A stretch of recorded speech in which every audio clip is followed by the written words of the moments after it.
teman-teman, apa kabar? Karo harap semuanya dalam keadaan sehat ya.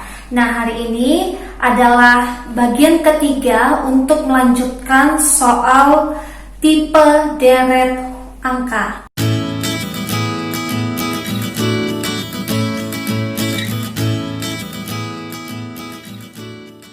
Ya, nah kalau untuk soal lanjutannya nomor 5 seperti ini teman-teman modelnya, di mana terdapat deretan angkanya yaitu 7, 13, 24, 45, 86 dan kotak yang kosong. Nah, tugas kita adalah di sini untuk menentukan pola bilangan yang dipergunakan yang nantinya kita akan mendapatkan angka untuk di kotak yang kosong yang disediakan ya. Nah, jadi seperti ini teman-teman. Kita lihat dulu dari angka 7 dan 13 itu perbedaannya berapa. Kemudian nanti dari angka 13 menjadi 24 itu angkanya berbeda berapa ya. Nah, jadi kalau kita kurang kedua angka yaitu 7 dan 13 itu dengan penambahan 6 ya, penambahan 6. Lalu di sini ya dari angka 13 menjadi 24 itu adalah penambahan 11. Begitu ya teman-teman ya. Nah, lalu dari 24 dia menjadi 45, penambahan 21. Kemudian 45 menjadi 86, penambahan 41. Nah, kalau di sini nih kita perhatikan teman-teman nih, kalau dari penambahan 6, penambahan 11 ya, itu kita tentukan lagi ya. Jadi masing-masing interval perbedaan angka pada tahap pertama tadi ya, ini tahap pertama. Nah, itu intervalnya berjarak berapa begitu ya. Nah, kalau kita lanjut ke tahap keduanya ya, di mana dari penambahan angka 6 menjadi penambahan angka 11 tadi itu adalah memakai pola 5. Jadi nanti kita dapat menentukan apakah nanti ini berlaku untuk kelipatan 5 untuk deretannya seperti itu ya teman-teman ya. Nah, lalu yang dari penambahan 11 dia menjadi penambahan 21 itu karena memakai pola yaitu 10 ya. Jadi dari angka 11 menjadi 21 karena penambahan 10 untuk tahap keduanya. Lalu kita lanjut dari penambahan 21 dia menjadi 41 karena penambahan 20. Nah, seperti itu teman-teman.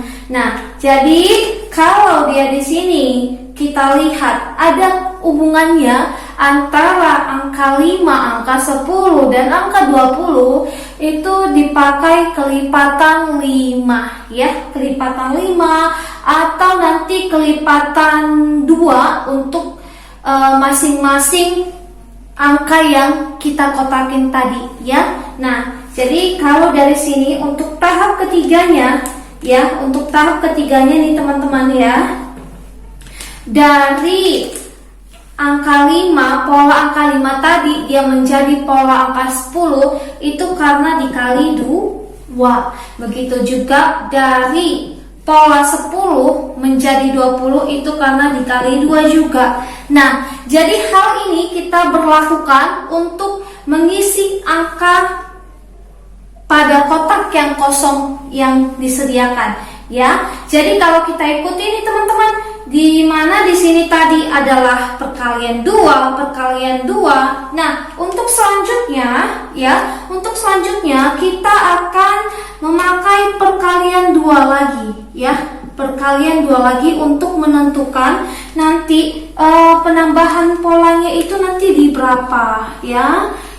Ya, jadi kita menentukan untuk tahap kedua. Kalau di tahap ketiga tadi kita sudah menentukan semuanya interval angkanya yaitu dikali 2, dikali 2 dan dikali 2. Begitu ya teman-teman ya. Nah, jadi kalau 20 dikali 2 adalah 40. Ya, 40. Lalu kita jumlahkan nih teman-teman. 41 ya, kita jumlahkan dengan 40 ya. 41 itu kita jumlahkan dengan 40 supaya nanti kita mengetahui isi dari kotak ini. Begitu ya. Jadi untuk 41 dan 40 kalau kita jumlahkan kedua angka tersebut akan diperoleh 81 ya. Nah, 81 maka kita ikutin untuk tahap pertama tadi ya. Untuk tahap pertama antara 86 dan angka yang akan kita isi pada kotak harus dijumlahkan dengan 81 ya. 81 tadi sudah kita dapat dari tahap keduanya, begitu ya. Nah, jadi dari 86 dan 81 kalau kita jumlahkan adalah 167. Nah, begitu ya teman-teman ya caranya. Nah, untuk kotak yang diberikan ya, kotak kosong yang diberikan sudah kita peroleh nilainya bernilai 167. Memang untuk model seperti ini lebih mengasah otak kita ya. Karena apa? Karena menggunakan tahap demi tahap.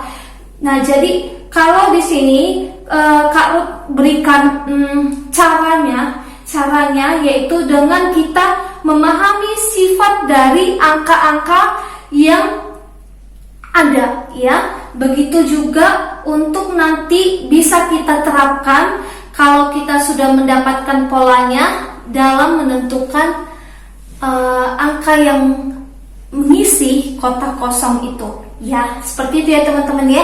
Jadi untuk soal nomor 5 itu menggunakan 3 tahap atau 3 fase dalam menentukan nilainya, begitu ya. Kita lanjut soal nomor 6, di mana soal nomor 6 ini tidak ribet ya, hanya menggunakan skemanya yang singkat. Kenapa? Nah, coba kita perhatikan dulu ya.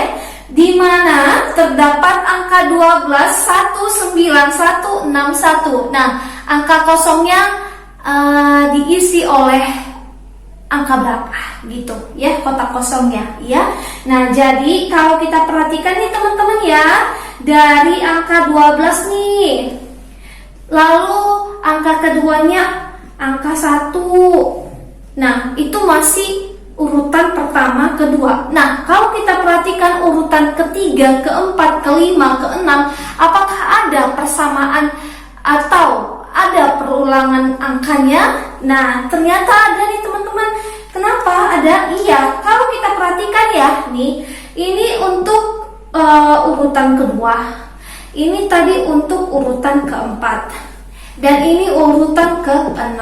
Maka kalau urutan kedua, keempat, dan ke-6 itu diisi oleh angka yang sama, hanya kita tentukan ya pola untuk urutan pertama itu dengan pola berapa nanti, dan juga yang untuk urutan ketiga dan untuk yang kelima, begitu. Kalau ibarat kata nih, kita menentukan pola bilangan untuk urutan dengan posisi bilangan ganjilnya ya. Bilangan ganjil dalam arti tadi urutan pertama, urutan ketiga, dan urutan kelima. Sementara dengan posisi urutan genapnya masing-masing diisi oleh angka yang sama, yaitu angka 1 gitu ya teman-teman ya. Nah, jadi kalau dari sini angka 12 dia menjadi 9, berarti itu ada pengurangan nilai ya. Kita pakai operasi pengurangan, di mana 12 dikurang 9 adalah 3 ya. Ya, jadi dikurang 3. Masing-masing angkanya nanti untuk deretan bilangan ganjilnya kita kurang 3 nih teman-teman. Nah, berarti kita sudah dapat nih angka apa yang diisi pada kotak yang kosong yang telah disediakan. Berarti dari sini yaitu 6 dikurang 3. 6 dikurang 3 berapa nih teman-teman? Pasti tahu lah ya 6 dikurang 3 ya, karena masih angka sederhana ya. Oke, 6 dikurang 3 adalah 3 gitu ya teman-teman ya. Nah, untuk hari ini cukup sekian pertemuan kita, dan kita lanjutkan untuk soal deret angka pada pertemuan selanjutnya dengan model yang bervariasi, yang kemungkinan lebih sukar lagi.